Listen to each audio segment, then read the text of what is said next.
Hello, everybody. Welcome to the Championship Check-In podcast. We've just had FA Cup third round weekend, so no Championship to talk about. So Sam Parkin and myself are going to revisit the never controversial team of the season so far. Sam, we've had a bit of fun and games with this, and you've managed to shake it up and not pick many players who you picked when we did this before.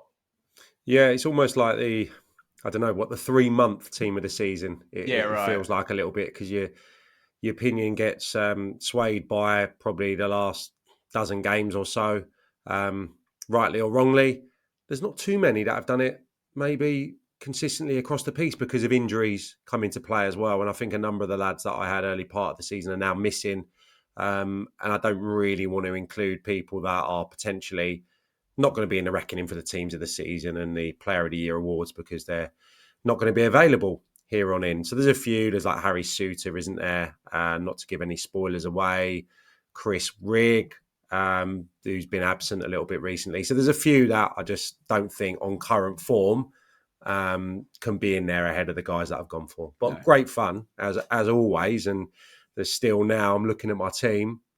There's two or three that might not make it. I might deviate Yeah. last minute. Who knows? What are you doing to me? I've written it down now, so there you go. Right, normal rules. Now, this is where fans of top teams in the league get incredibly triggered, and I know that's very normal for football fans. But we do one player per club. Okay, that means if you support a team towards the top of the division, some good players in your team are not going to be able to be picked. But that is the joy of choosing it, and it means we can then select representatives from 11 clubs. Sam and I have both gone for a 4-2-3-1. You can pick whatever formation the hell you like, and you can put that down in the comments below there. We'll also pick a manager. If you want, the manager can also double up on the team. But in the team, we're strict on this, one player per club. Sam, we agree on 4 players. So I'm going to start with those 4. We both have Jimmy Dunn at right back, which makes Sam very happy from QPR. And he's not really a right back, but he's done a great job there. We both have Japhet Tanganga of Millwall at centre back. We both have Joe Bellingham of Sunderland in central midfield.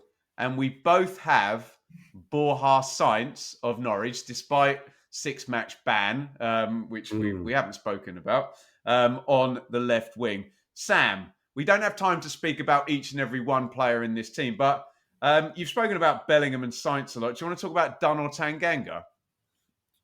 Yeah, I suppose I'll talk about Tanganga, shall I, Yeah, first? I suppose what I left out of my opening monologue is I've tried to include players that have really impressed me when I've been at games in the flesh. very And good. Yeah. he certainly comes into that category. I think I've seen 8 out of the 11 in the stadium this season live. So that has definitely swayed my decision making. I think Tanganga he's been colossal. I've probably seen him, I think 3 times at the Den, and he's been sensational on every occasion, even in the defeat against Luton, the unjust defeat against Luton, as I recall it.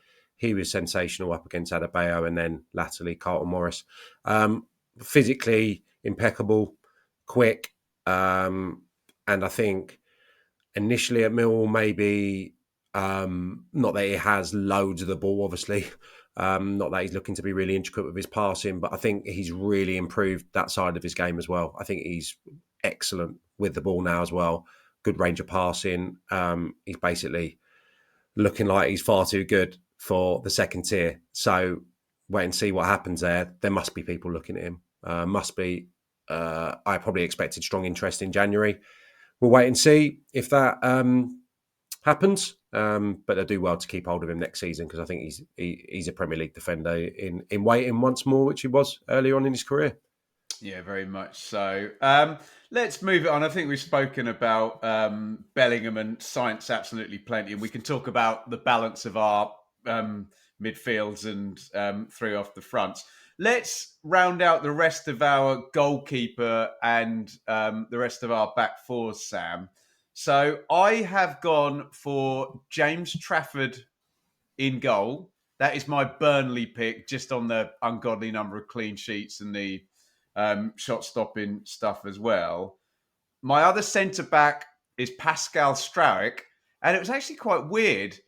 There's with Leeds, they're top of the table. They're a very well balanced team. It was obvious who their stars were last season, but you've gone for a Leeds player in a different position there. And my left back, maybe a little bit of I'd used up the clubs I might have wanted to pick the other left back from, but I've gone for Josh Timon.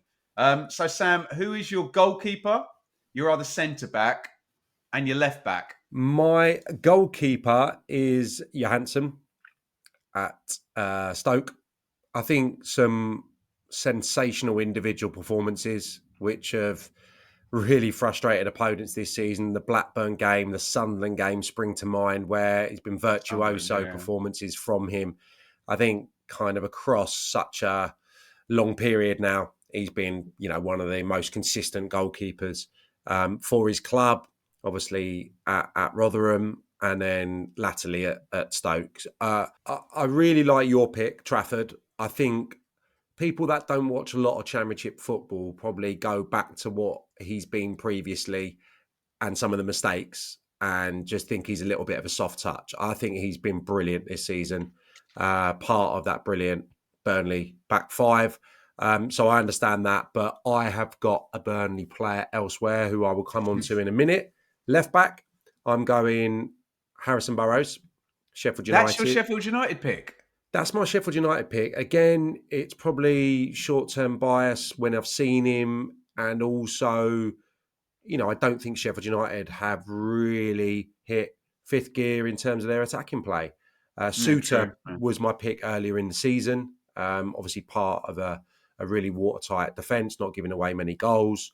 But I think Harrison Burrows, what he can do going the other way, and the width and the athleticism that I think Sheffield United haven't had in large supply this season, he brings that to the table. I don't think he's been amazing, but I think Sirkin has missed quite a lot of football recently. He was my go-to early part of the season. Obviously, we've got Bellingham in there, so I can't have Sirkin. So therefore, I'm going for Burrows. Centre half, I think, process of elimination, and one other standout potential Burnley player in the team, but I'm going to go for one of the centre halves. I think Esteve and Egan Riley, difficult to separate them, but I'm going to go with the latter. I'm going to go with Egan Riley.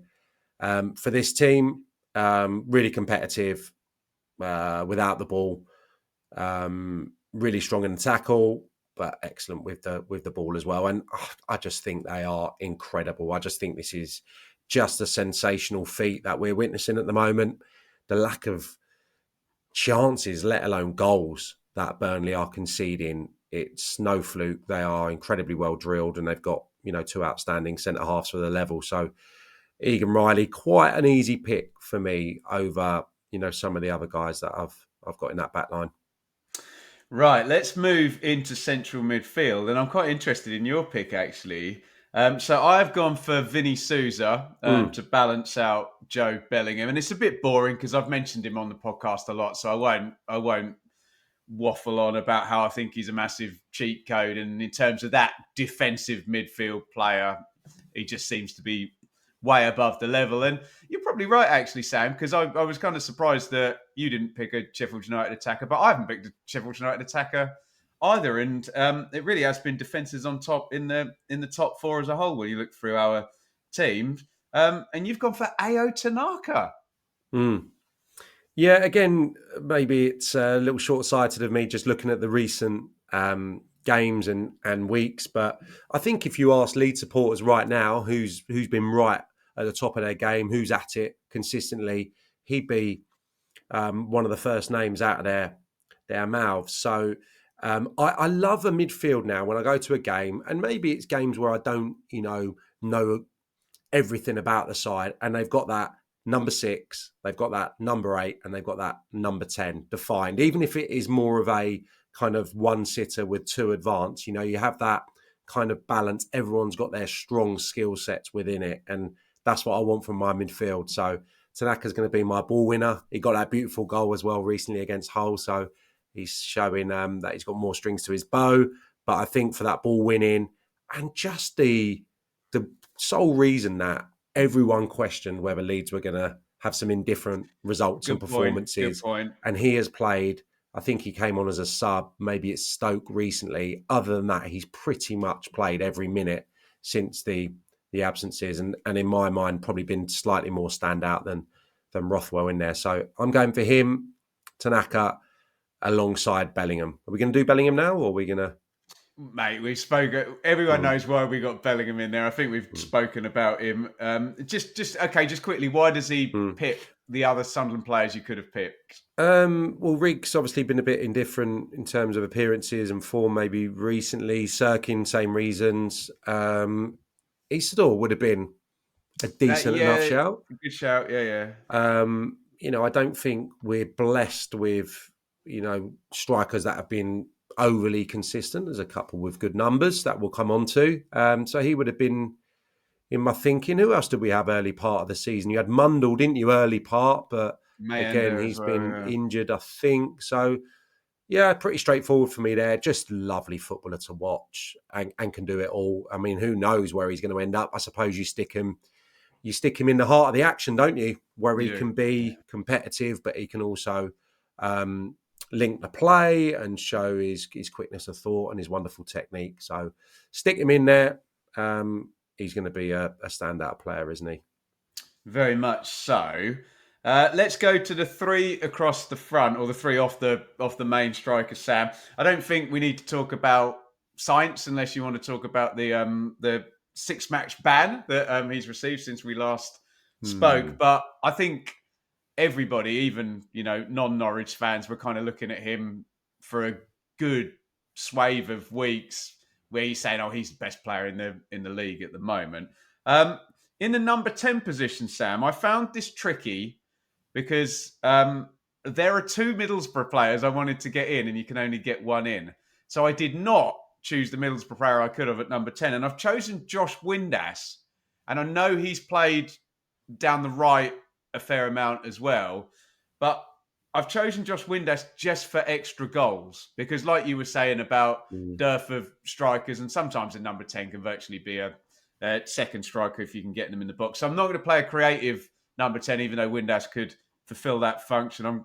I'm going for goals in there, and he's experienced, knows the ropes, having a good season for Sheffield Wednesday. And down the right, I've gone for assists.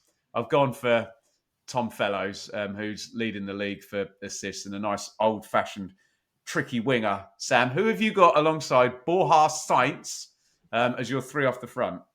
The good thing is I'm thinking about changing here. Here we go. So this is my conundrum, and this is based on the way my brain works. I haven't got any pace really wide at the moment. Right. The only pace I've got is coming from Burrows, and that's a little bit a la Sheffield United this moment from left back. Dunn's not going to really give me that. He's going to give me the goal threat Dunn. So I don't have a old fashioned winger. So the person in my thought process is Doak at Middlesbrough on the right hand side. So that would absolutely provide that. So I don't know whether I want to go with, being a tactical master here, or I just want to go with the players that I think deserve the elephant to be in the room here is Finn Azaz, isn't it? At number 10. We're struggling to fit let's him go in, with yeah. do you know what? Let's go with my initial thought process and hope they can work it out themselves. All right. I'm going Azaz as my 10. Shots from distance, really nice strike of a ball. Feeding it through as well to a striker. Eye for a pass, numbers, just a lovely footballer to watch. So, yeah, he's going in there. And my other one, obviously... So you now can't have Doak? Can't have Doak now. My other ones over there would have been Esse at Millwall, but I can't have him because of Tanganga. Has he gone to Palace now, Esse? I don't know. Is that happening? I think it might have happened. I don't know. Okay. You keep talking and I'll check. Well, he's not getting in for that reason. And if he's jumped ship out of the best league in the world. So therefore, I'm having Chakvatadze at Watford. And I don't know exactly how it's going to work. He's going to have to play a little bit off the line, off the right-hand side, similarly to how Science does it. So Dunny's going to have to be an overlapping right back, I'm afraid. There you go. My glut of technically efficient, beautiful number 10s, Azaz, Science, Chakvatadze, go and do what you like, infield chaps. But he, again, this is purely on, seeing him in the flesh. Vibes. Lovely footballer, technically really gifted. I think outside the teams that are probably going to be in the promotion scramble, that's not a phrase that get used too often. Promotion scramble. I don't see Watford being in the reckoning despite a brilliant first half of the season, but he's certainly been an eye-catching performer, and I think the Watford fans have really thoroughly enjoyed him the majority of the time. So he gets in for me. I can see your dilemma now with all your Mm. luxury players. Yeah, I get it. So up top, I've gone for Emmanuel Latte-Lath, and I do agree with you about the kind of dearth of the position that you played yourself. The central focal point striker, score the goals, and finish off the chances that are made. I did want to get Finn Azaz in, but I've gone for Latte-Lath. I could have gone for Josh Madger, but I wanted to get Tom Fellows in. So I think Latte-Lath, if you were optimising, Sam, for who would be the most expensive striker to get out of the Championship, then he would probably be number one. I think he'll get a good total. Who have you gone for in the position that you played? Yeah, I've gone for Madger, Josh Madger. You had him before, yeah? Had him before, I think. Yeah, and he's continued to score important goals, hasn't he? Obviously, they had a glut of draws, West Brom, but still leads the way. As a centre forward, goal scorer, Science is obviously top of the charts at the moment from his berth on the left-hand side. My only dilemma here, again, was getting Fellows in, who I really like, and I love that they've combined so frequently. 4 goals, so Madger doesn't profit unless Fellows is providing him with the ammunition. But I think Madger is improved his all-round game. There was a brilliant goal. I can't remember who got it, maybe Swift or another, which he combined with Madger at the Hawthorns early part of the season. But his finishing's been brilliant. Either foot, headers, probably repeating what I said previously. And probably needs to be aided a little bit more by some creativity in West Brom's attack. But I think individually, he's been superb. Okay, there are our 11s. Get involved with yours in the comments. Sam, we need a manager here. And I'm very, very torn because I always say in the Championship, if you give a team to Daniel Farker, he'll make a good team in the Championship. Chris Wilder is more kind of punching out of the 3 year one parachute managers with some adversity. Regis Lebris, absolutely brilliant. He'd probably have his team higher than any other or above expectations than maybe someone else we should mention, who is John Eustace. And I think for Sam's team, particularly with all the technical players, you might need to specifically pick out Michael Carrick to get them all knitting together. I'm going to go for Regis Lebris just purely for being in that title race when it wasn't expected. Who is managing your very technical, remember, Sam, front 6 there? I agree with you. Yeah. Let's just finish the podcast there. Yeah, Regis Lebris for me. Okay. Yeah, I agree thought you with might you. have picked Carrick with the players that you picked. No, I think 50 points from 26 games. No one would have foreseen that probably happening. Really good to watch. Really enjoy watching them. To still be there despite, lots of issues, I think, in recent weeks is testament to him. So if they can maintain this and maintain applying pressure to the 3 sides above them now, then that will be an incredible achievement. I think it's playoffs at best is my hunch. But again, like I said, probably last week and the previous week, them and Sheffield United still, I think, if they do the right business, that just will maybe give them the impetus in January to last the course of time. So no, he would be my one. I'll give you his assistants. John Eustace is definitely in there as one of his assistants. I would have had Cleverley. I had Cleverley, didn't I, previously? Can I go back on that? I'd have Cleverley, Danny Roll, and Marty Cifuentes part of my backroom team. But I'm more than happy with Lebris and Eustace to assist him. Well, Chris Wilder maybe he deserves a shout as well, He does. considering all the issues pre-season. But Lebris and Eustace would probably be my standout two at this stage. Brilliant, Sam. Before we go to the quiz, let it burn in the comments. Get your own shouts in. Remember, it's supposed to be a bit of fun, and try and do the one player per team rule. And by the way, if you comment saying, why haven't you put so-and-so in? The answer is just going to be great. You stick him in. And by the way, give us another 10 players and make your own 11. So try and get involved. It's supposed to be a bit of fun. Give us your team of the season so far, 11 players plus a manager. Sam, are you ready for the quiz from our mate Fev at Fev's Football Analytics on Twitter? Give him a follow. He's here every week, consistent as a lot of those players we've just mentioned in our team of the season so far. I will ask you first this week, Sam, if that's okay. And It's an FA Cup question. So I hope you haven't done what I did and tune out a little bit while there was no EFL Championship. Right, 21 Championship teams played in the FA Cup over the weekend. That's Thursday to Sunday. That doesn't include anything that went on last night. How many goals did the 8 home teams score? So 21 Championship teams played. How many goals did the 8 home teams score? And apparently we have a similar question. So we're going to go closest answer, Sam. So you got 8 home teams. I can't remember. 8 home teams played in the Championship. I can think of any of massive wins you need to think of. Massive wins. No. Right, give me. How long are you going to give me? I'm going to give you another 10 seconds, Sam. Sheffield United didn't score, did they? They lost 1-0 at home to Cardiff. I've just given you a goal there, haven't I? 2, that's 3, 4, 6. Lord, how many is that? 6. Okay, I'm happy to have a punt. I'm going to go with, how many did you say? 8?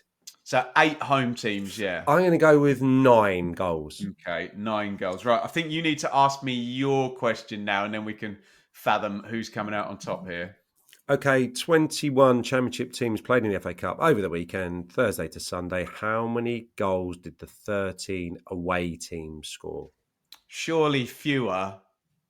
How many was it? Sorry, 13 away teams. Yeah, there was 13 away teams. Okay. But playing away away more... Was there only 8 home teams? Yeah. Oh, okay. Mate. But playing away is more difficult than playing home.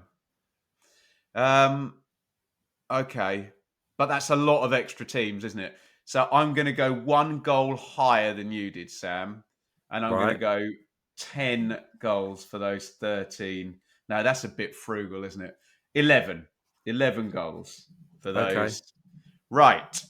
How many goals was I out from you the away? You are 3 away. It was 14.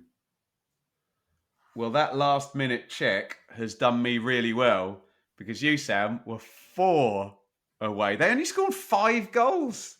Oh, the home team. So you got a bit. I think Fev stitched you up because you were leading in the.